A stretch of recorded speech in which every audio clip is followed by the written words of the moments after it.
Et si je vous disais qu'une voiture 100% écologique existe depuis plus de 40 ans?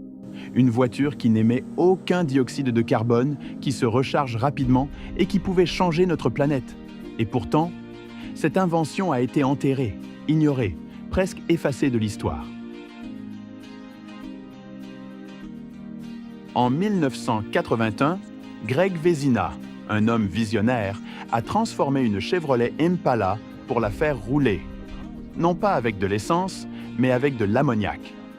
Un carburant propre, fabriqué à partir d'air, d'eau et d'électricité verte. Résultat? Une voiture qui ne rejette aucun CO2 à l'échappement. Cette technologie était prête, elle fonctionnait, mais personne n'a voulu la soutenir.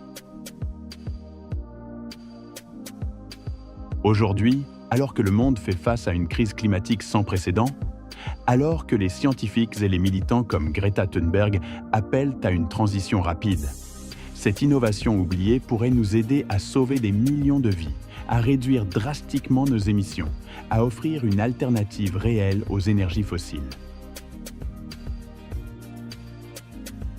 Et pourtant, malgré les preuves, malgré le potentiel, les gouvernements n'ont rien fait.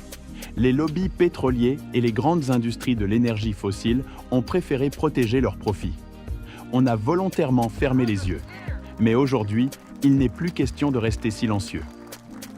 Nous avons besoin de vous, protecteurs de l'environnement, ONG, industriels responsables, personnalités publiques, citoyens engagés. Cette invention ne peut pas mourir dans l'oubli. Greg Vezina ne peut pas se battre seul.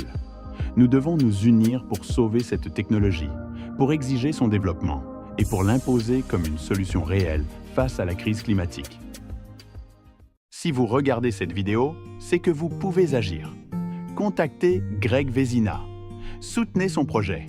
Donnez-lui la visibilité qu'il mérite. Partagez cette vidéo massivement. Faites du bruit. Faites en sorte que les décideurs n'aient plus d'excuses pour ignorer cette solution. Nous avons une seconde chance. Une chance de réécrire l'histoire, de ne pas répéter les erreurs du passé. Alors, ne laissons pas mourir cette invention.